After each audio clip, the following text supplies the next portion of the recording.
That looks wonderful.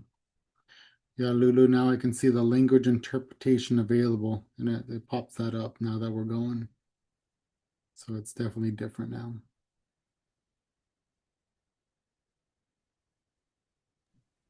Y si vamos a estar proveyendo interpretación, si gustan, la pueden activar. Incluso si me pueden informar si van a usar y desean usar qué es la interpretación, si lo pueden poner en el chat o también pueden levantar su mano. Y también tenemos una cajita que dice Q y A, que es por sus siglas en inglés, questions and answers o preguntas y respuestas. Si tienen eso en su barra de abajo, pueden ver y seleccionarlo. Y bueno, vamos a estar empezando en unos pocos minutos. Ya tenemos 11 participantes. Gracias. Y muy motivados a estar aquí con ustedes. Joshua, ¿me puedes dar un sound check, por favor? Yep. Thank you, Lulu. You're amazing. Oh, gracias. También por el cumplido. Porque soy una persona muy... Fíjate que si no me la sé en español. Excelente. No. No veo. Vamos a ver.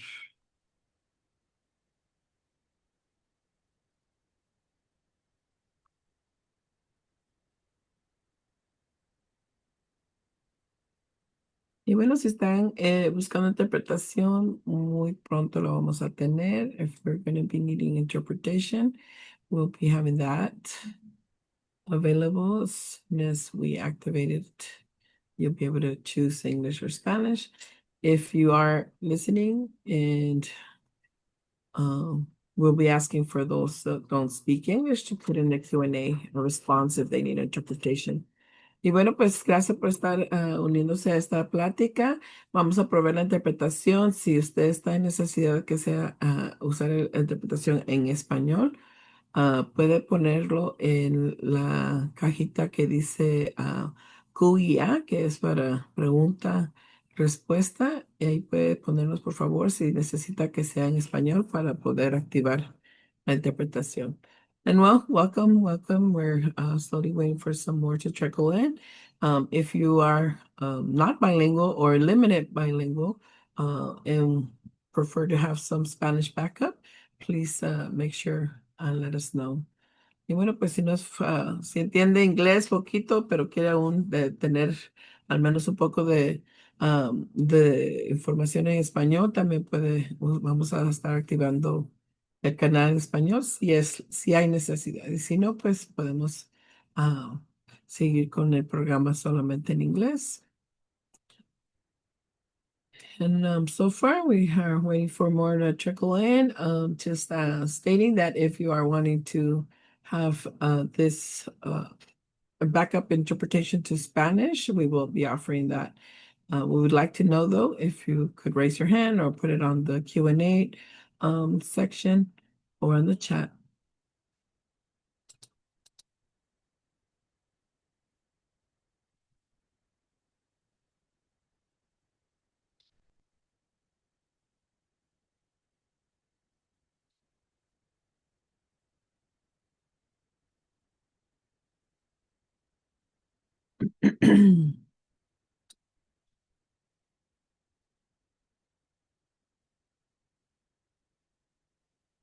Okay, we got 6 minutes after. I don't see any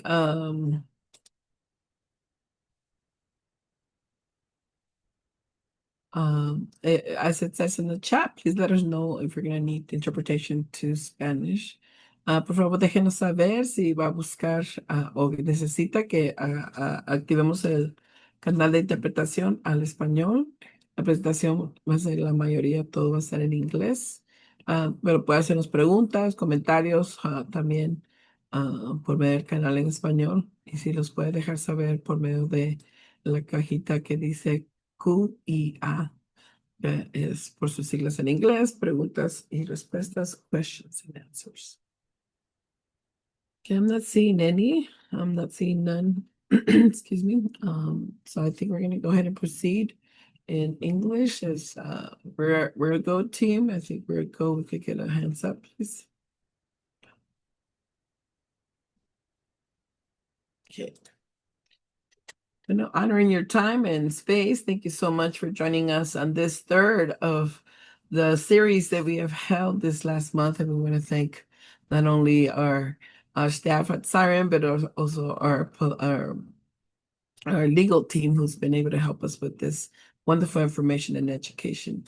SIREN Services Immigrant Rights Education Network is a nonprofit organization serving low-income immigrants and refugees across the Bay Area and the Central Valley, including Fresno and San Jose. Its mission is to empower immigrant communities through legal services, education, organizing, leadership development, and policy advocacy. And then this third segment of our series, we're going to be able to touch on very important interpretation on detention and the procedures. We're also going to be able to offer interpretation if I don't see anybody new, but if you do want interpretation to Spanish, please just let us know so that way we could activate the interpretation. If everybody's ready and is able to hear me, please let us know so that way we can proceed. Looks like we're ready. Well, let me introduce one of our lead and senior staff attorneys at SIREN, who's taken it upon himself to help us understand more of the procedures and the language and really the nuances of what it means to get legal representation for immigration. Joshua Longoria is an experienced immigration attorney serving immigrant communities throughout his work with SIREN and in his education. As a senior staff attorney, he represents clients in asylum hearings before EOIR. Sorry, there's another event that I'm hosting that has OER. In the San Francisco and Concord areas, prepares declarations, files applications for relief, and argues cases at merit hearings. He also advises on immigration consequences for criminal matters and provides comprehensive removal defense. Joshua's broader practice includes family-based petitions, VAWA, U visas, adjustment of status, and post-conviction relief. A bilingual Spanish-speaking attorney and California bar member, he is deeply committed to advancing immigrant rights through legal advocacy, community outreach, and direct representation. Today, we're going to be sort of sectioning more on what the information we need to know on detention in the Bay Area and the Central Valley, especially information on bond and eligibility for that. Joshua, it's my pleasure to have you again on our mic and sharing with our community this important information. Anything anyone else would like to know, please let us know through a chat or through the question Q&A box that you might find on the bottom of your screen. Thank you, Joshua. Take it away. Perfect. Thank you, Lulu. Just wanted to say thank you for everybody, Miriam, Natalie, Lulu, of course, everybody who's not on this call that participated. It's really nice to be able to be with SIREN.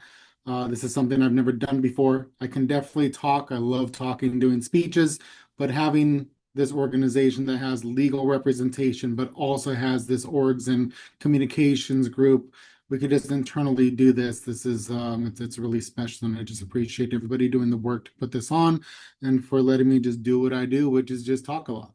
I'm good at that, so I appreciate it. What we're focusing on today, I'm not going to really hit too much on what we did before. Before we kind of talked about immigration court, specifically asylum law, what that kind of looked like. Kind of going over what it would look like to do kind of what I did earlier today, to go to a USCIS adjustment of status interview for spouses. I went earlier today for something like that, what the risks look like, what the benefits are, what to expect. I'm not really going to be hitting those topics today, so we're just going to kind of start fresh. So if you want information about stuff, just let us know. We'll route you to the links for the prior webinars. That way you guys can get that information. What we're focusing on today is kind of a bit of a dirty topic. It's a little bit more grungy. We're talking about detention and what that looks like in Bay Area, what that looks like in California overall. I practice primarily here in Fresno. The immigration courts are scattered, some in San Diego, LA, Sacramento. So I just want to make sure that everybody's aware that I am in Fresno. That's where I operate. I will go to immigration court. The jurisdiction goes to Concord for individuals who are not detained. So that's where I primarily go. And then for detention cases, most of the time you're going to be looking at people getting detained in San Jose, Fresno, Merced, Stockton, all the Central Valley, Bakersfield, they're all going to wind up going to either Adelanto in the desert or Golden State Annex, which is in Delano, or California City in the desert. Um, Kind of go up north for immigration court, non-detained, go down south for immigration court that's detained. It's two different worlds. Just so that everybody understands, we work in nonprofit. I do nonprofit and I do private work. Um, Generally speaking, as of I'd say about 6 months or maybe 6 months ago, most nonprofits do not do detention work. Some do, especially if they're kind of in the area. It's very difficult, drained out work. It's tough because they're detained. You don't get a lot of time to work these cases. If you're the clients, you are stressed out and you are fearful. You're already getting detained. You're in a tough spot. So just so that you guys understand, most nonprofits before would not do this, and we're just trying to break in and start doing some of these. I have experience doing these more in private practice as opposed to doing it in SIREN, but we are starting to do some here. So we're kind of trying to get exposed from the nonprofits, starting to do some of these cases. They're tough, and it's something that we're going to have to get comfortable doing. You're going to see a lot more of this over the next 3 years, I guarantee that. Um, so what we're kind of want to get into is the current trends. Trends, it's a little difficult because what a trend was last week's a little difficult, different from what it is now. I guess that's why it's a trend, right? So, biggest thing first is what you're hearing in the news right now, at least what I'm hearing, which is people getting picked up at SFO. So ICE usually doesn't go to airports. What I've always told people, even with my ex, is like, hey, as long as you can, if you go to Oakland, if you do San Jose Marietta, right, Sacramento, LAX, Bob Hope, those big, huge airports are usually the safe place. The officers there, TSA, they know how to deal with immigrants. They're not going to make a big deal if you don't have a passport. That's a U.S. citizen passport. They know how to navigate it and you show up with one on the plane and get you checked out, and they're not going to be confused or not knowing how to handle you. What usually happens is people get stuck in airports, and it's more about the security, just not knowing what the heck they're doing and just not being exposed to immigrants and like, what's this real ID stuff and what's going on? Why are you giving me a big airports? They get plenty of exposure with that. So as long as you stay on the domestic and you don't go international, you're okay. That's changed now this week. Now Trump has deployed ICE to SFO and to other airports, to help out and help move those lines around, but also to detain a couple people while they're there. So what might be safe? We don't know what airports, what they were listing as what safe airports there were, or where ICE was getting deployed is different because I never saw any list talking about SFO. But sure enough, they were there. There's videos of it. So just be aware that these recommendations tomorrow, I don't know. What I generally look at when I look at what to expect for detentions, right? People usually see people getting detained if they're going to, let's say, Starbucks or something, or you see videos online of ICE showing up at your door to be able to go get you. When you have residents tend to say, hey, we're not going to go into courthouses to detain people. We're not going to go to schools to detain people. We're not going to go to churches to detain people, hospitals, that sort of thing. Those things are kind of off the table now. So now what we're really seeing is we started seeing people getting detained at all those places, including immigration court. One thing that we've seen drop off is actually those immigration court detentions. Judges got a little pissed off, and I think there's a lot of lawsuits on point. And generally speaking, you want people to deal with. So what I started to see is there was a California case that kind of slapped them in the face, and now they're not really doing detentions at immigration court the way they were before. Are there certain circumstances? Yeah, I see them online from people that I know, attorneys saying, hey, they're on the fourth floor, or they're in Sansom or second the year. So that trend is kind of dying down. What we're seeing now is what I'm seeing is even at airports, not that many that I've seen, right? It's more about people going to USCIS to do their interviews, to get their green cards, to do things the legal way. And if they're not absolutely spot on perfect, like the interview that I did today, if there's anything that's missing, they can blur their eyes and be like, I kind of need more evidence for this. Then they say, here's their RFE, come back and fix this, and you'll get your green card. In the meantime, we're going to detain you, and then they detain you. So a lot of arrests were happening specifically in Fresno, not so much in other areas. San Francisco, San Jose will get detained at USCIS in Fresno. That's kind of a hot spot, and that's something that's reoccurring. What I've been noticing is it kind of toggles a little bit here locally. I don't know about San Jose, Bay Area, LA, but here what I've seen is toggling when I get phone calls. Certain days I get phone calls saying you got picked up at USCIS, got you picked up at USCIS, and again at USCIS, and I get those phone calls. Then other days it's nothing from USCIS, and it's, hey, my spouse got picked up, he had a DUI in Crim Court in Fresno, and you get 2 or 3 phone calls like that. So what I'm seeing is they're toggling back and forth from doing house arrests, doing, doing whatever they do that's all dramatic, and then also just hitting the Crim Courts, hitting USCIS to kind of grab a hold of those little pockets, pick up. So what I would recommend is you got to be smart about what you're doing. If you're going to USCIS, just understand that's not a safe place anymore. You're not going to walk in there, walk out. The ICE officers, you guys know they have authorization to carry guns, right? That's USCIS officers. That's not even like ICE officers. Here locally, I've not seen any ICE or like USCIS officers with guns, but when you get detained, and they will detain people. They do show up in the interview room. At the end of the interview, they will walk in, they will have handcuffs, and they'll put you in handcuffs. They will have guns, and they will kind of walk in with their, their hand on their holster, kind of just holding their hip a little bit, conveniently on where they got the gun. So they will make you feel uncomfortable and scared and intimidate you. That's just part of the game. That's what they're going to do. And if they got to use force, they're going to do it. So you just kind of have to realize it and go peacefully, or at least have an attorney that preps you, that tells you what's going to happen, and just realize that fighting, it's not going to work. So that's what I see mostly at USCIS. People just getting scooped up, working in kind of close-knit community with the USCIS officers or USCI officers. They're typing away, doing their whole hour, not hour, it's like 20, 30-minute interview. And at the end, they pause, typing. They're messaging the officers for ICE, and the ICE officers are deciding, oh, we're going to move on this person or not. They do or they don't. If they do, then they come get you. If they don't, then you walk out. What I'm looking for, what I'm seeing trends-wise in criminal court is individuals going for active current cases. I haven't seen a lot of people getting picked up on something like post-conviction relief. I do some of that trying to clean. Those are a little harder to track because let's say somebody's got a case from 2008 or something, and they just put it on calendar trying to get an expungement. ICE isn't really going to know to magically just look up that person's file when they're, when they're going to court. They're not going to be looking for everybody. But criminal court is a little different because then you got some people that just got arrested. And Fresno County Sheriff's Office uses, you can get a notification saying, oh, hey, this individual, he's gotten out and he's going to get released soon. And if ICE knows that they're going to get released soon, they'll just go scoop them up and get criminal court updates for my clients. And I just get a text message for when they go to court. If you're ICE and you're smart and they got tons of resources, they just do that. They know when certain individuals are going to be in Fresno, in Visalia, in Porterville, or wherever, and they could just go show up. They know which department you're going to be in. They know what you look like. They know your date of birth. They know that you're not going to have a gun on you. They know you're not going to have a dog that's going to bite them. It's pretty safe there. They got control. They have the upper hand, and they use it. So what I'm seeing is individuals are going in for their routine hearings, DUIs, DV cases, that sort of stuff. They're picking them up. For the most part, it's individuals that don't have private counsel. I do immigration work and I do criminal court. For criminal cases, if I know I got a client that's going to get detained or the risk of getting detained, you know what? They ain't showing up. There's a law that's in California books. It's 9-7 to just represent and kind of stand in for the clients. It makes it easier for the attorneys because we don't want to deal with the client. Or something that we got to deal with and we're hopping around. We got other stuff to do.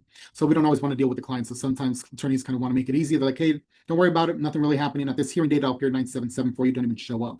That actually makes it better for the attorney, makes it easier, but now it's a good tool to getting that exposure. That way you're not part of this kind of this trend of people getting picked up. Problem is, public defenders don't really appear 9-7. So this is pretty much where you got to say, hey, I got to pay some extra money, fork out some cash, pay that criminal defense myself to showing up in court. Now you're still going to have to go to court, but it's going to limit the amount of times you got to go and try to be smart about it. So what I'm seeing again, criminal court, airports, USCIS, that's where the majority of detentions happen. They will go to your house sometimes. They always don't like going to houses. You might have a gun, you might have a dog that'll bite them. You know the lay of the land. You can jump out, run away, whatever, right? It's a lot of variables for them to deal with, or in the court or wherever. That way they know they got you and you ain't getting out. So that's kind of what I'm seeing personally. Is just my experience. So going after that low-hanging fruit, going into people's houses, it's difficult and it can be very dangerous. It's easier to go after the people that are nonviolent, that are voluntarily going to something, trying to get an immigration relief, and they feel like they're safe because they know they're not a bad person. They know they don't have crimes, and they just walk into a trap and then they get detained. That's the norm now. So let's talk about what happens when you get detained. What the heck is bond, and what this habeas stuff that everybody keeps talking about? Just for now, Lulu, I think I'm good to just keep rambling, right? Since we don't have interpretation, I think I'm good to just Yeah, if you just give me a chance, you could take a drink there. Si están escuchando y prefieren y acaban de entrar y necesitan interpretación, por favor, déjenos saber, así podemos activar la interpretación y proveerlo en español. Y si no, pues podemos seguir adelante en inglés con el compañero, el abogado Longoria. I don't see any interaction. Natalie or Miriam, do you see any in the question box? I don't see the question box, so in case you have any activity, Yeah, if I don't not, see anything there. it looks like we're good to go. Perfect, thank you. Yeah, I only see webinar chat. I don't see any Q&A, but I'm not too familiar with Zoom. This is not my norm. So what is this bond stuff? What's it look like? So when somebody gets detained, they're going to get put into custody, right? When they get put into custody, there's some time for them to get processed and get sent to it. And so right away, they kind of get into these regional hubs, these kind of temporary holding cells just to hold people, process them, and get them where they got to go. So there are certain spots, let's say in Stockton, I believe Modesto has one, Fresno has one, Bakersfield has one. Not these big, huge detention center with 500-600 beds. Smaller areas, smaller cells. It's meant to hold people for a very short amount of time, maybe a couple hours, maybe a day or so, just until they transfer you someplace else. When you go to these detention centers, sometimes the attorney can go in there and work them there and be like, hey, bro, this is different. And this is why. And sometimes you can walk in there and get your client and pull them out and bring them home. And then they love you and they think you're amazing. And, that's not happening now. If they're in detention, you're not talking your way out of it. You're not talking them out of it. They're going to a detention center. That discretion that they used to have, they don't really got it right now. They're going to take them.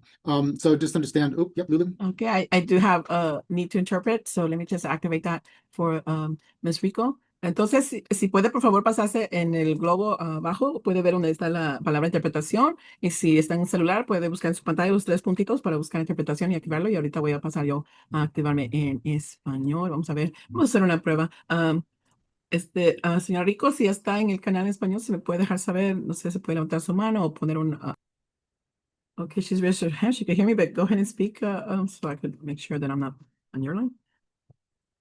Myself, so I muted myself. So yeah, I'm good to go. Lulu, I think you're good. Y bueno, pues parece que ya estamos listos para proceder. I hear you, Lulu. Are you supposed to change your globe to English Oh, only? Miriam, Hi, Lulu. Are you able to hear me? Yes. So I activated the interpretation.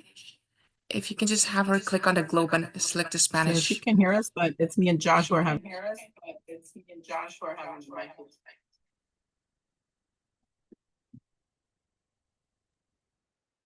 Did you change your settings to the English only, Josh? what I got here. Don't know how to do that. I go to little On the bottom, the little globe. Yep. When you click on it, it'll give you English, Spanish, turn off original audio just to English. Interpretation. Original audio interpretation off. That's what it says. Yeah, is there a word English and then Spanish? Pick the Got English English. one. Yes, and I have a circle that says English. I think I'm good. Okay, let me try. Go ahead and proceed. Vamos a seguir. Señora Rico, a ver si me puede escuchar. Okay. Perfect. Okay. I think we're good to go, Lulu. Sí, vamos a proceder. Okay. Okay, so let's get into bond capabilities and what it looks like to have bond. So when an individual gets detained, they're going to go into custody. You're going to be in one of the detention centers. I work out of Fresno. It's not USCIS, it's apart from that. And then it goes to, they have like a temporary detention center there where they process the individuals. When you get into that detention center, with you, it is Una hard. revisión acerca de lo que se necesita para ser elegible para lo que se llama la fianza. You could hear me. Mhm. It's right now the way, but that's what happens when we don't practice. I don't know how to change it. ¿Quién sabe cómo se hace esto? No sé. Yo sí sé interpretar, no sé cómo activarlo aquí solo. Sorry for this retraction. I don't know how to change it. I know, I'm trying to see if Miriam, you guys magically figure it out.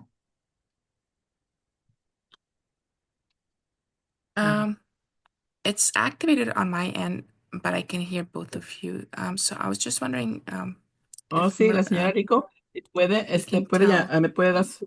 Maria to press on the little Sí, globe. sí, Were you saying something earlier, Lulu? ahora Because sí we estoy can't hear hablando you en español. anymore. Vamos Yeah, a ver, I habla think it's Joshua. good to go now. Okay, we're good to go. Vamos a ver si ahora sí está activado. Señor Rico ya nos puede escuchar, si nos puede dejar saber, por favor, en el chat. Well, see how it goes, I guess. All right. Worst case scenario, maybe we could just call her or something. Vamos a Okay. proceder, porque si no, pues, So let's go on la with activación en bond. español. So when you're teléfono. getting into bond situation, Pues sigamos yeah, hablando de lo que a little tiene que ver complicated. con la Oh, fianza. yeah, I still got you, Ludicrous. You still have me, huh? Yeah, it's Oh, my hopeless. So, ya señora Rico, si es posible al teléfono, así puede llamarme y así yo puedo hacer directamente la interpretación por teléfono. El número sería 559-420-9780. 559-420-9780. Cool. Let me see if she calls. Cool. Okay. All right. I'm good to keep going. You guys will magically catch up. All right. So when we're dealing with bond, what we have is we got individuals that get detained. What I usually tell people is once you get detained, you're going to be in a bit of a black hole for a little bit. I should tell people that you're not going to talk to really anybody. They might be able to reach out to you when they're detained, but they're going to be in a black hole. You're going to look at inmate locator. That way you can find out where they're, and ain't going to be in there. You're not going to know where they are. It's going to be like that for a little while they're getting processed. So just don't worry about it. Just understand that they're getting processed. And if they are two groups of people that are going to get detained and held, and there are people that are going to get detained and immediately deported. Let's say they got a prior deportation order. They ain't sticking around in that detention center for very long. By 10 a.m. the next morning, they might be in Tijuana. If they're from another country, maybe a little longer. But some of these individuals are going to get out very, very quickly and get deported. So for some of those people, you're not going to know whether that's them or not, and they're just going to sit there and look at your phone and be confused, and then you're going to wait for a call that's either going to come or it's not. And that's just the way it's going to be for a couple of days. They're going to get a court date. What I've been seeing is actually that they get the court date very, very quickly right now. Specifically for the individuals that are at USCIS, they get detained, and the only way that ICE gets jurisdiction over them is that they file that notice to appear with immigration court quick. So what I've been seeing is they will detain them and they will file the NTA to start immigration court the same day, usually within a couple hours. So that will kind of make it so you know what's going on. You get an immigration hearing, you get an immigration judge, and during that time that you're waiting for your immigration case to get held, separate and apart from this is the important part. Separate and apart from this is the immigration court and the bond proceedings. They are not the same, and their records are completely different. Sometimes you got different TAs, judges. They're not always going to be the same. Usually you get the same person as a judge, but sometimes you don't. They're completely separate and apart. If you filed a declaration saying, Your Honor, I am not a flight risk, I'm not a danger to the community, and you file it with your court proceedings, that bond hearing, you're not going to be able to use that as evidence because you didn't file it specifically for bond. You have to create your record, and you got to show that you're eligible for bond. Now, there are some regs about how quickly you can get a hearing, right? You got to get it within a certain time frame. I can't remember what it is, like 7, 12, 14 days, something like that, but just your request for bond, right? And when you get requested for bond, they're going to give you a hearing date. It's going to be, might be on the same day as your master calendar hearing. We went over that last time talking about the first court date for immigration court. It might be the same day, it might not. Basically what you're doing is you have certain requirements. So let's go over the requirements of what you need to do for bond. There's two cases that kind of just lays out the framework of what you need to prove as an immigrant for you to be able to get bond. Those 5 things, well, 4, but turns into 5-ish, is having a fixed address. So they got to know where you're at. You're just hopping around everywhere. That's usually not a good thing for bond. Your length of residence, if you've been here for 6 months, if you've been here for 6 hours, if you've been here for 6 years, those are very different situations. And the judge is trying to decide whether you're going to show up to court or not. So if you've been here for a very short amount of time, maybe you don't really understand the laws or how to navigate stuff. If they don't think you're going to be able to figure it out, then they're going to keep you there because they want to make sure that they have jurisdiction over you and you're not going to flake out and not show up to court. Family ties are important because if you got a whole bunch of family in the area, you're from Fresno, your family's been here forever, and you've been here for 20 years, and you got kids in school, you go to church, you got everything set up, much more likely that you're going to proceed with immigrant and you're going to fight your case. That's a very important factor to take into consideration. Financial ties as well. If you got money in the bank, if you got resources, that's something that kind of holds you down. You're not just going to drop all your money in that real estate piece of property that you got and move to Kentucky and change your name. It's a lot more to lose. So you got to be motivated to be able to stay there, to get released on bond, and to continue with your fight. The judge thinks that you got a weak case, right? If you have an asylum application, but you never really got harmed, you have a brother that might petition for you, but that's going to take a long time to be able to do it. You don't really have somebody to help you out. Then the judge is going to be like, well, why would you show up? Why not run? Why not just flake out in a hearing and not show up to court? You're strongly motivated. So why would I let you out on bond, right? So those type of factors are important. That's what the judge is going to kind of look at you and judge you on, is your ties to the community, financial ties, personal ties. You're going to get letters, and you're going to have letters from friends and family talking about how great of a person, law-abiding you are. Everybody gets those, right? Even if you're not law-abiding or not. Financial stuff, they want your taxes, right? You're going to have to show your taxes. You're going to have to show your paycheck stubs. You're going to show that you got money in the bank, and you're going to show that you got contracts, and you have that you're going to go where you're supposed to go, and you're going to get back to work and do your thing while you're waiting for your court date. Manner of entry is important. If you entered with a visitor visa and overstayed it, that's probably going to look a little better for you than if you entered, just jumping over the border and going through the desert. Did you run through the border, go to the desert, and you just got picked up here? Or did you run over the desert and then go straight to the local ICE officer and say, please, I want to ask for asylum. Please let me ask for asylum. I want to turn myself in. Those are important little details, right? Because that kind of shows who you are and what you're going for. Go for a loot of this. I'm just going to pause for a minute, let her catch up.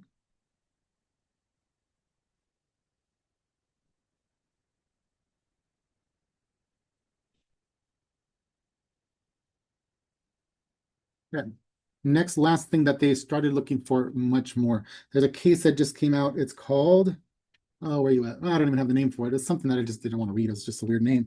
But there's a new BIA, which is the Appellate Administrative Court, that they can also take into, let's say your sponsor is going to be your brother or something, and they got ties to the community, and they're going to give you a nice warm bed, and they got food, and they can support you financially while you're out on bond. Knowing who that person is very important. For your brother, and he's a citizen, and he's got a 4-bedroom house, and he's just him and his wife and 1 kid. That's much more secure than, let's say, if you're showing up here, you don't have any ties, you don't have any family here.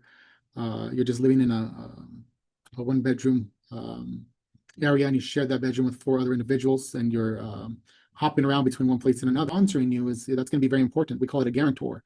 That guarantor, if it's somebody that knows you personally, if it's somebody that's your uncle, if it's somebody that's your family friend, if it's somebody that's not really a family friend but it's got good taxes and got a house, those are all factors that they're going to take into consideration.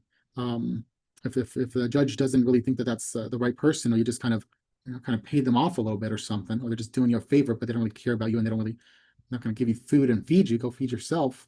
That's something for the court to consider, and they will consider. And a judge's decision to grant bond was overturned based on those factors. So what's it look like when you file this bond request, right? First thing that we're doing is we're establishing jurisdiction. This is something that we really didn't get into too much now. So there's a lot of individuals who are getting detained that are the courts are saying, you're not eligible for bond. I'm not even allowed to even consider what you're talking about. We're not even going to talk about if you're a flight risk. We're not going to talk about whether you have friends in the community or not. You just can't get bond. You can't even ask for it.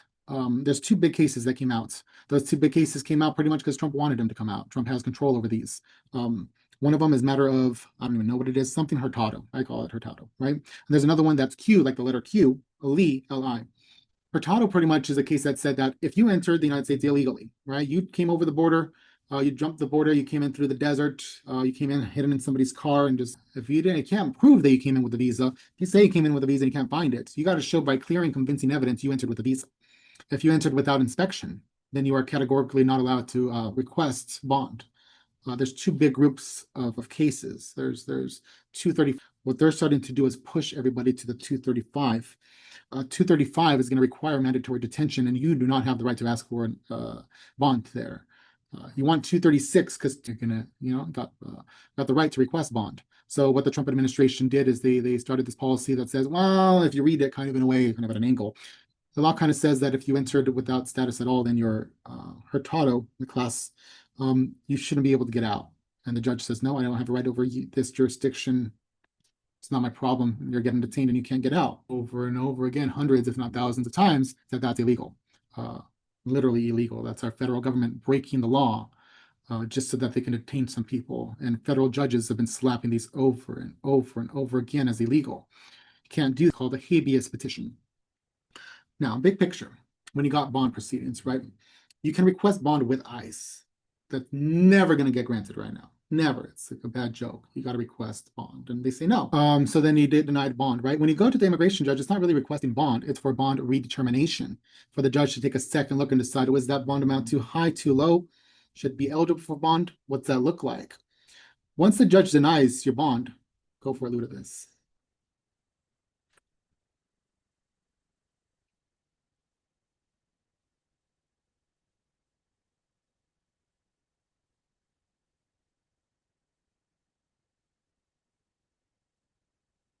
So once the judge denies your bond, then you don't have the right to have review. There's not really an appeals process for that, and there's not going to get a continuance. It's kind of just done. You got one bite of the apple.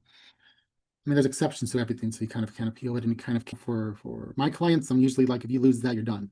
For example, there's one really great judge. I really like her a lot. She's Katie Mullins. She's a really good judge. I always have really good experiences with her. The only bad part is that she has approval ratings that are, I think it's 2 or 3% approval people. You stay there, you're gonna lose. You got to get out. If you don't get out, you're gonna lose. Not 100% sure, but 97, 98% sure you're gonna lose. So the main goal, I got to get them out. If I don't, then it's tough. So what they're doing is they're trying to prevent individuals from getting out. And then when you lose bond, what has been working is that you do a habeas petition. And these are federal habeas petitions. This goes to a federal judge. Administrative judges are in immigration court. They're not federal judge and federal court. They don't have the same review. So what happens is you go to a federal judge and request a habeas petition, and they say, no, you need a bond. And then they tell ICE, okay, you need to let this person out. I don't care what you said about this, and so what's been happening is with great success, the federal courts have been saying this is illegal. You got to let these people out, and then you get out. So the bond kind of process has changed a lot. Like I said, the main case was Hurtado. That has been being successful, but there's other cases. For example, there's one called Q Lee that has been much more difficult to slap down, and we've been having tough times with that. That's a different way that they've been saying that you're not eligible for bond. And that's for kind of the people that came into the border and got stopped at the border and said, please, I want asylum. And then they parole them in. And the BIA said that doesn't count. That's not, you don't get bond for that. So that's been a separate struggle and separate court cases. And by the time you see this, maybe a month from now, it might not apply anymore. But for the time being, it's a problem. When you're looking at these, I'll wait for Lulu. Lulu, let me know. Am I good? Can't hear you. Huh, that's different. Okay. Okay. I'll assume that you're good. Thumbs up. Okay. So what does it look like for these bond proceedings, right? What's the attorney do, right? Everybody wants to know, how are you going to get me out? People that I've been getting out on bond are the ones that are not habeas. They're the ones that came in with a visa. I can prove it because they got the copy of the visa. They got the passport. They got the visa. I know they're eligible. So we didn't even get into that other conversation. I'm picky like that, but a lot of people don't have that option, and so it gets dirtier. But for people that are eligible, either the judge has said you're eligible for it, or you get into the regular bond analysis. And what you want to do is, again, you want to show your ties to the community. You want to show your financial ties, your personal ties to the community. So this is where you're going to get letters from friends and family. You're going to get records from your school. You're going to get certificates. You're going to show all these things that kind of show that you're a good person. Not really good moral character, but it's kind of in a way. It's just stuff showing that you're part of the community, right? You go to church and you go with your kids to the local school plays when they got them at the auditorium, that sort of stuff. Financial ties, you're going to want your paychecks up. You're going to want your taxes. You're going to want your bank records. You're going to want all of that, right? So show all of that. If you have a visa, then you're going to want to show proof of that visa. Show your passport, show all the pages of the passport, show the visa. If you got plane tickets showing when you showed up, then all of that is very important for the judge to see. You only get one bite of this apple. If you lose bond, you do not get a chance to file for it again. There are exceptions, and after 6 months, you can request bond again. 6 months, you might not get. Assume that you're going to get 6 months, and nobody wants to be in there for 6 months.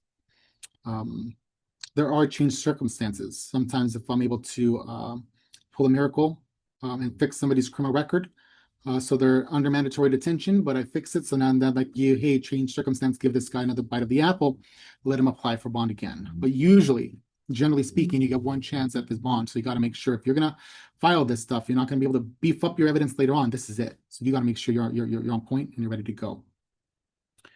So one thing they want to show is that you want to show that you have you got asylum. If you're going to win your green card application because your spouse is petitioning for you, you want to show that you're going to win, because if you can show that you're going to win, that's a big motivating factor. And that judge is going to be like, yeah, if I was you, I wouldn't run. Why would I run? I'm just going to get ordered deported. I'm going to stick around. I'm going to fight it. I'm going to go to court. I'm going to get that final answer. That's important. We're trained is to treat it as, we call it an individual hearing, as a trial. So if I'm filing for asylum, I don't want to just file a skeletal, just really basic asylum application. I want it to get in the details, all the dirty details about why you're scared to hell about going back to your home country. Maybe you're gay and you got beat to hell because you're gay, and you got officers that are trying to kill you and shoot you because they're trying to do a favor to the community, or you got family members who are trying to get you to go on a date with this girl because they want to cure you of your gayness or something. All that stuff, it needs to come out, not later on. Now you got to beef up these asylum apps. Oh, the letters from your friends and family. You got to show the photographs of you bleeding, going to the hospital, all those medical records showing you got a broken bone. Those are the documents that you need to provide now, and you show them to the judge now, and you connect about how while they were beating you, they were calling you a mariposa, they were calling you all these terrible names. Or if it's a DV situation, they're like, you're my woman, you do what I'm told, otherwise you're going to die right now, and I'm going to come out, and they need to come out now. All those are important because the strength of your case gives you the motivation to go to your next court dates. And the judge doesn't know whether you're going to come back or whether you're going to flee. And if you got a weak case, then hey, I'm fleeing, if I'm the immigrant. The judge knows that. And so the judge wants to case, they'll make their decision that says no matter how high of an amount of bond, no matter what kind of restrictions or GPS monitors, nothing is going to make this client show up for the next court dates. So you need to bring out everything you got. You got to bring out your A game, and you got to prep your case like it's the final hearing. And that's what gives you the best opportunity to get out of bond. Do most attorneys do that? No, that's a lot of work, right? And clients aren't paying you that much to do a full hearing with all the evidence. They're just trying to get you out, right? So it's a bit of, and they're only going to charge you for $8,000 to get the bond request. That's not going to get you all the way to the finish line for these borderline cases. Some of these cases are slam dunk cases that they know they're going to grant bond. If you're married to a U.S. citizen and you got detained at your interview and you're going to win your green card, then yeah, they're getting out. If it's somebody that has a conviction for murder, they're not getting out. Going to win or not, these little details can make or break your case. That can make you go from a judge like Katie Mullins that has maybe 2 or 3% asylum grant rates, and all of a sudden you go to San Francisco and get a judge that has 80, 95 grants. So you got to be ready for that. A lot of that is preparation. If you're detained, you're not going to be able to prepare your case when you got a couple weeks to throw it all together. It's going to be a much bigger situation when you're able to get an attorney and have time to beef up your case. You're not handcuffed. So getting out is very important and directly results in higher probability of success with your final case. So that's what you want to do. All the financial records for your guarantor, all your evidence of you getting beat in a medical, facility, hospital, all those records of you asking the cops for help and they told you, yeah, that's a good one. All that stuff, you got to have it ready to go. I'll wait for Lulu. Lulu, when you're good, let me know. This is a nice little spot for a break if you want it. Or if we got questions, this is a really good time to answer me a question. No questions. Good. Okay. So what's going to happen if you do this bond request, right? So like I said before, you get detained, you're going to do your bond request. And then as the bond request is going with the different judge, maybe the same judge, I don't know. But your bond request is going and then your immigration court is going. They might be on the same track, then shot at this, and you got to make it stick. Otherwise, your case you've been delaying on with immigration, it's not going to get delayed anymore. And you're going to get a final decision. And you need to file applications, you need to get stuff done, and then you're going to lose. So you got to be ready for that. So when you're doing this request, the first thing you're going to do is request for bond. You're going to have to get everything ready to go. I have had these situations where I filed for bond request and I got to do everything in days, 2 days, right? That's tough. I have had individuals that get 10 days and they get slowed down a little bit, beef up the case as much as you can. You don't know how much time you're going to get. They have a form. It's a bond redetermined request worksheet. You will get that from the court and you will fill it out. General basic biographical information, who you are, right? Kind of like a job application. They just want to get to know you on a two-page piece of paper. Whether you got crimes, how you got here, what family you got, what's your plan. You thinking you're going to get out with $2,000 bond, or you can probably get $15,000 bond depending on your situation, right? They'll just straight up ask you, what are you looking for? And then you get into all the filings of what I said you're going to do. When you get to your actual bond hearing, you're going to have a hearing date with the judge, and the judge or give the floor to your attorney. Your attorney has the burden. This is not ICE's burden. So it's your burden to be able to show that you should be let out, that you're not a flight risk, that you're not a danger to the community. Those are the two big burning factors. I know I went over other factors earlier in the presentation. That's really what it comes down to, those two things. If you're eligible for bond, just about every judge is going to go straight to those two things. If you're a flight risk, if they think you ain't showing up, then they ain't going to grant it, right? Subject to the community. That's where we typically have some problems, and that's kind of where my expertise kind of gets to, because I have a lot of I do immigration and I do criminal, so I got some of those criminal cases. So if you got somebody that's got a DUI, that's very different from a danger to community with somebody that's got domestic violence, controlled substance, and you just don't know what controlled substance it is. Very different if you got somebody that's DACA with one of those crimes versus somebody that's a legal resident with one of those crimes. So you kind of have to look at the whole picture, and the judge is really going to tear into you with every single little detail. They're not going to kind of gloss over some of these things. You know, if you have a criminal court case, let's say you had a DUI and you got it down to a wet and reckless beginning, you might have bargained it down to a wet and reckless, and we get that. That's what attorneys do. They cut deals. These are judges. They're not stupid. They understand that we cut deals. The judge is going to want to ask you all over again and look you in the eye and ask you, how many beers did you have that night? Who was with you? Did you have anything to eat? Right? Was your blood alcohol level going up, or was it going down? If it was going up, then maybe you would have blown a lot higher and you would have been a DUI for sure. When you were driving, you're actually lower than the legal limit, so it's better, right? That's not going to fly with an immigration judge. Okay, these are very conservative individuals. Okay, when you're in criminal court, a lot of the criminal court judges, they're looking at you like you're a person, like you're a human being. That's a pedophile. You can't take these murderers and pedophiles, put them in a box and just kill them, as much as some people would love to do that. That's not going to happen. If you're a criminal judge, you want these people to be rehabilitated. Maybe not cured, but at least be law-abiding, right? And not re-offend. They got to be people in the community, because eventually that's what they got to be. Or they're just going to get thrown into jail again, whatever. But they'll treat them like they're human beings. Immigration court is not the same thing. And actually have feelings over it. It's going to tear a judge up if they did that. It'd be terrible.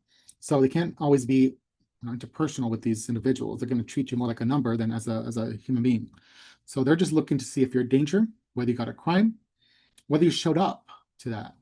One thing is if you fail to appear to your criminal court.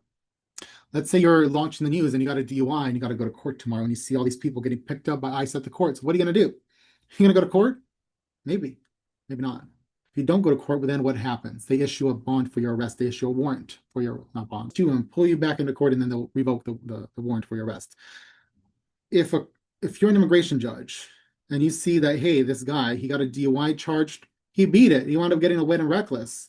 But on 2 occasions, he was supposed to go show up at court and he didn't do it. Judge, and you know Trump's firing these immigration judges for any old reason, then why is this judge going to let you off the hook and let you walk out at home? And if you don't show up in immigration court, and you've shown a history of not showing up to criminal court, why the hell are they going to let you out, right? Why? So one thing to consider is your past actions, right? What type of crime it was, whether it was violence, whether it was property that you stole off of a person. You know, is it burglary, just going into a shed and stealing somebody's lawnmower, or is it robbery? You went to somebody's house when they were asleep, stole something right off of their neck, right? Very, very different circumstances, very different level of fear, trauma to the victims. All that stuff is very important to the judge.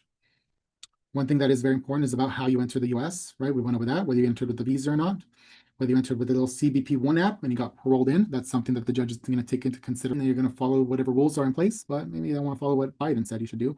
So it's a bit of a tricky situation.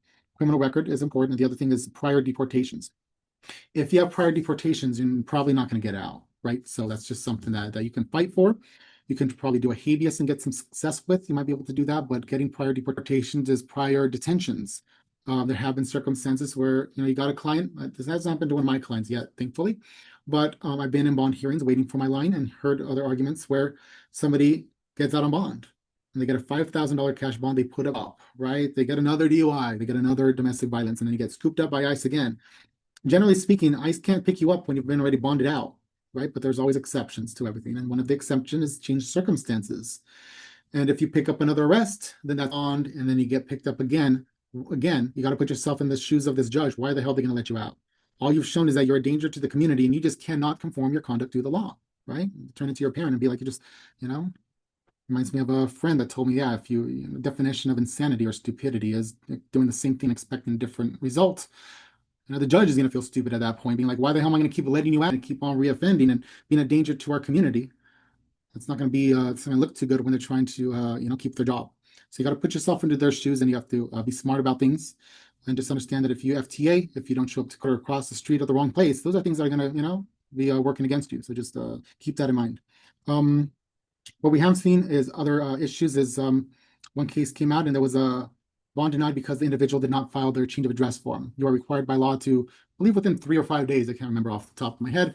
But as soon as you move, for the love of God, tell the court and say, Abogado Longoria, he knew I'd moved, but he didn't change it with the court. The judge is not going to go with that. The judge will go over all of this in court and say, if you ever move, you got to let the court know, right? This isn't something you can just say your attorney's got to do it for you. You have the personal responsibility of doing this. And some judges have denied people bond because of a failure to provide your updated address to whether you're going to be a danger to the community if you can follow rules, or whether you're going to be a flight risk. And that feels like a flight risk if you're not kind of playing their game and doing what they want you to do. It gives them less control, less predictability, and that's a problem. Okay. That a good breaking point, Lulu? Let me know when I'm good. Questions? No questions. Good. Okay. Last little things that I want to hit. We only have about 20 minutes and I want to leave a little bit of time at the end. So I'm trying to hit this in about 10 minutes or so. Is I want to talk about what you should expect if you got a loved one, you got a family member, you got a cousin that got detained. What do you expect? And practical steps about what should you do? You know, call an attorney, ask for help, call rapid response, that sort of stuff. So first thing is, if you got a loved one that got detained, let's say you got your tomorrow, what's it going to look like for you? So essentially what they do is they get picked up. Like I said, they get taken to the local detention center, and you're in a blackout date. Maybe 1-3 days, you're not going to know what's going to happen. This is where you start taking action. You need to start calling for attorneys. 2 different types of attorneys kind of pop up in my head.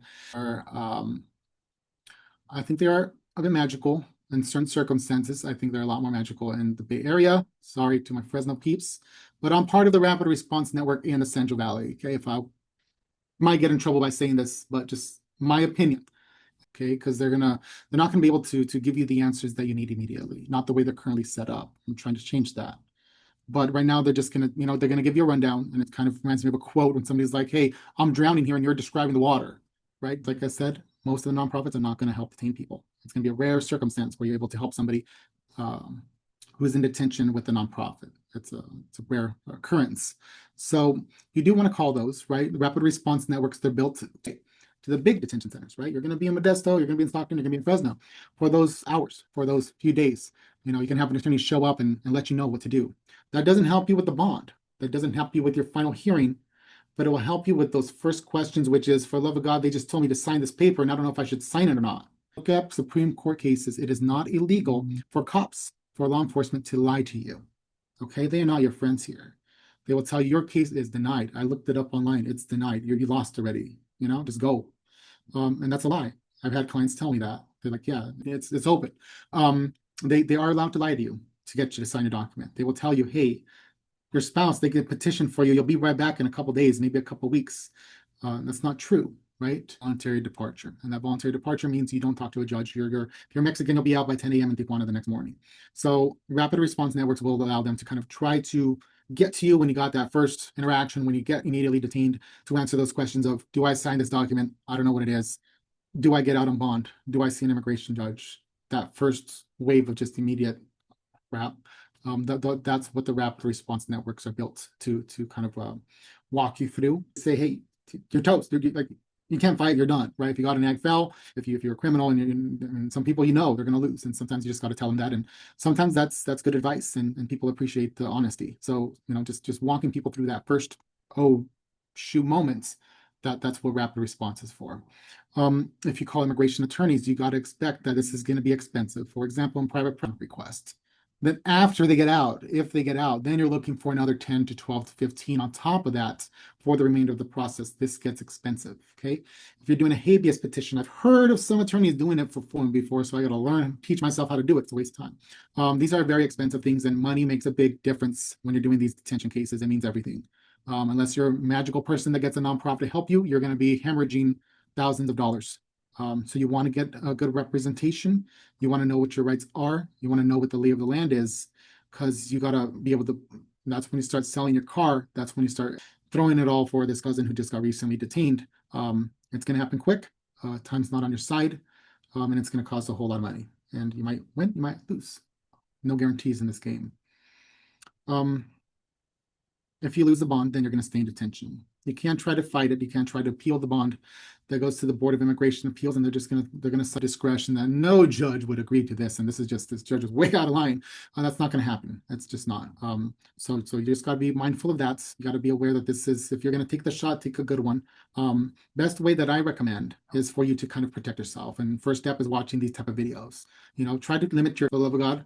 Toss some money over to your local attorney. Don't go with your public defender. Get them to appear 977 so you don't have to worry about going to court. Try to get it so you don't got to go to court. Try to ask the judge if you can just appear via Zoom. They all see what's going on. They know what's going to happen to you.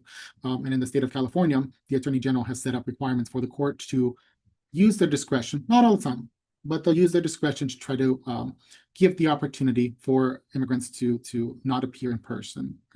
They try to give them that opportunity. Not every judge will. It's a felony, good luck, you're not going to get it. But try to work with attorneys to protect yourself. Try to talk to an immigration attorney now rather than later. That way, if you can start a process, if you can get something going, you can get it going now. For me personally, I do a lot of post-conviction relief. That usually means that you had some DUI, and you find out the attorney did something like literally illegal. They didn't advise you properly. Then we could try to reopen the case and try to fix it for you, right? Those type of things take time. You're talking months, sometimes years. That is very much difficult to do when somebody is detained. So if you got problems, try to take care of them now. Don't wait till you're detained. Don't wait till it's an oh-shoot moment. Go talk to your attorney now. If you got problems, try to find ways to fix them. Sometimes you can't, right? But if there's ways to fix it, if there's a plan that you can put in place, take action now. There are ways to contact SIREN so that you can figure out what happens if I get detained, what happens to my U.S. citizen kids. Are they going to go with me? Can I give guardianships or some type of, resources to them so they know what to do? Those are conversations that we need to start having before the detention, because a lot of people are going to start getting detained, and you're not always going to know where the risk is coming from because they start moving the chain. Is it okay to go to school? Yeah, I thought so, but now maybe not so much. Are you safe going to court? You were last year, not so much now. Were you fine at the airports 2 weeks ago? Heck yeah, now no. So the goalposts are going to be, so you can't always keep yourself safe. So just bite the bullets, find an attorney. I always tell people, I don't care if it's me or not. Just go find an attorney, talk to people, try to come up with a game plan, because we're going to need it. Hope so. So those are some things that you can start doing now to get the word out. Talk to your friends, talk to your family. If you got that immigrant loved one, pull them aside and be like, let's just have this talk really quick. We need to be there for each other and support one another and have those scary conversations, because it's better to have them now rather than later. Okay, so I think that was all my notes. Questions? Any more questions or concerns? Quiet group tonight.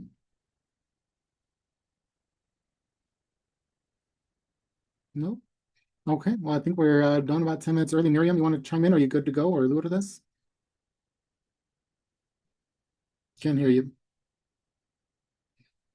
Let me try to switch it back to, let me see if I can switch it back. Hello, hello. Sí, can you hear me now? There you go. Okay. Yep, I can hear Yeah, you. no, Señora Rico has no questions, so I'm good. Okay, we did get one anonymous attendee spit something out here.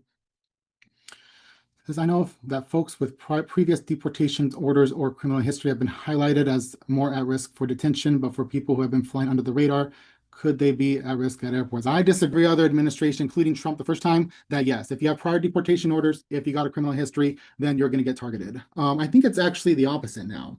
I think they're going after people without criminal records. I think they're going for people that have not been previously deported, mostly because they feel safe, because they haven't really done that terrible stuff. They don't have those bad things on the record. They're less likely to expect it, and that's why those little snitch lines. Those snitch lines work. Okay, if you want to get somebody deported and you make a phone call, they love those. They absolutely love them, because then the person's not violent.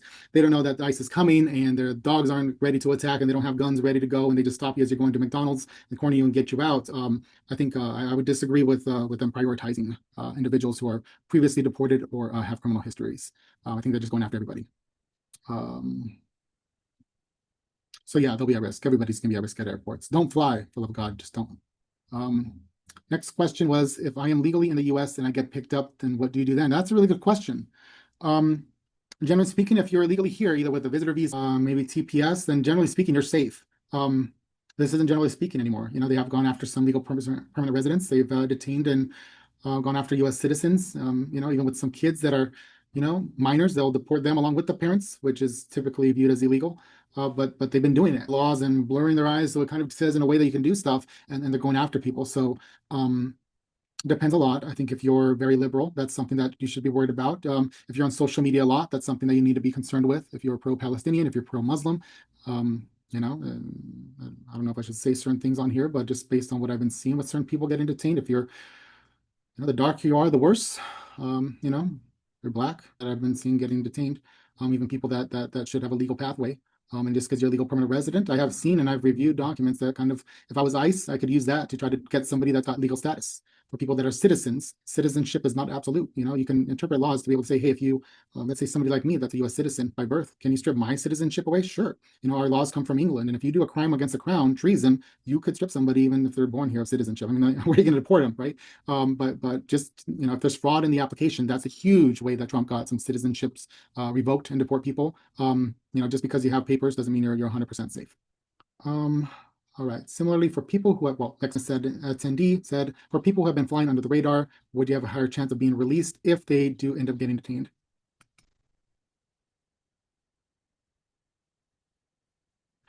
I wouldn't categorize it as to, hey, are these criminals or are they people that are flying under the radar and they're not bad, and if they're flying, it doesn't work that way.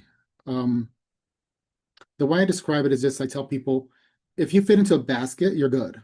And did you enter legally?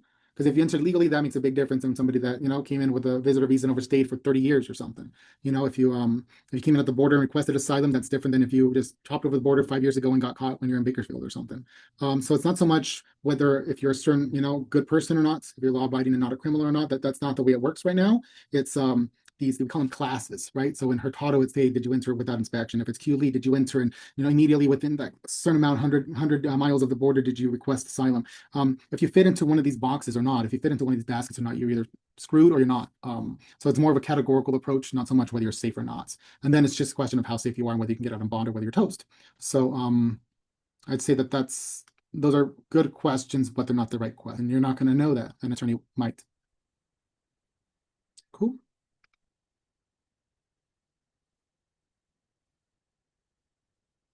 All right, I think we're good. Looks like no more questions. Okay, Lulu, you want to take it away and give us a clue? Oh, wait, what are we doing? Next one. Actually, Josh, a question just came up. Yeah, the other one came up. Yeah, just asking, hey, if you're assigned involuntary departure, what's the benefit of it? I mean, is it a benefit? Technically it is, because you got certain bans that hit you if you get deported versus voluntary departure. I mean, if you're not married to a citizen. So sometimes there are differences. Sometimes it's one of those situations attorneys use phrases like it's oh, I can hear my echo. Like it's a difference without distinction, meaning that it's a different process, right? It depends on the client. Some people are better off with a voluntary departure. Some people are just as toast as the person deported. Traffic tickets, if you're DACA, I got an attorney to fight the case, paid the fee, went to traffic court, no prints, can that affect me? Everything's discretionary right now. Typically, traffic infraction is not going to affect you. What they're looking at is misdemeanors, significant misdemeanors, DUIs, DV, drug-related stuff. That's an absolute bar. In jaywalking, that sort of thing shouldn't put too much of a flag up, so I wouldn't be too concerned with that. Yeah, unless it's like, what is it? Like, it varies. I've had certain situations. There's certain things like 12,500 that's driving without a license, right? Sometimes that can be a misdemeanor infraction. I had somebody that had two like small little stupid things, and then they got a driving without a license that had also driving with a suspended license, and the next time they got another infraction for driving without a license. You got 3 misdemeanors for DACA, then you're done. So sometimes something really small and stupid that should be an infraction but gets classified as a misdemeanor can really bite you in the butt. So have to ask more stuff and don't ask it here publicly. But as long as you talk to an immigration attorney, they'll tell you whether you're good or not. Cool. More questions? If you're gonna ask now, because there are no webinar number 4. This is it. I don't have any questions on our side. Perfect. Okay, well, thank you so much, Josh, for giving us all these very interesting ways of understanding the law and the procedures. I think the stories are very helpful. We hope that all of our participants were able to enjoy the information and jot down some good notes. Good news is that, well, this 3-part series has been recorded and is being shared through our YouTube channel. So you're, I know it's in English. I'm not sure if we have that in Spanish yet on the YouTube. But this 3-part series, let us know. We'll be sending out some information, maybe an evaluation, so you could guide us into what more you would like to further understand from this series, or maybe there's a new segment of what's going on with immigration that you would like to cover. I want to definitely thank our team, Joshua, of our Director of Communications, Miriam, that put together all the Zoom information, and Akipa's your humble servant in helping whatever way we can to fight the fight of the immigrants and refugees, and SIREN's always here in the Central Valley and in the Bay Area. So follow us on our social media, and thank you so much. We appreciate your time, and please stay safe and take care of everyone, and make sure we stand together in solidarity for all immigrants in this country, because after all, we are a nation of immigrants. Muchas gracias. Buenas noches. Good night, everyone. Thank you. Thank you very much. Thanks, everybody. I think somebody said we are going to be sharing these videos. I don't know how, I don't know where, but they'll get shared someplace. Yeah. Thank you, everyone. Good night. Hi, everyone. Yes, we will be sharing these videos on YouTube, but just to be clear, we'll be sending an email with all the links to where the videos are uploaded, and you will be able to share the. Thank you.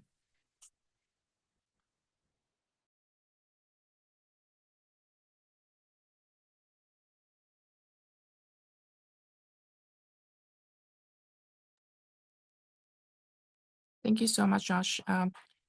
Tonight, my computer was going through multiple channels of glitches. I'm on my phone and on my laptop at the same time, and that was confusing me a little bit. So I can't hear anything right now because I signed off as an attendee. That it has been amazing working with you on these ones, and we're so happy we got like 3 very resourceful videos that the community has available to them for future reference on these topics. So thank you so much. And thank you to our attendees for being a part of our webinar series. Like I said, we'll be sending all the videos over an email very soon, hopefully by the end of this week. Have a good night. Thank you so much.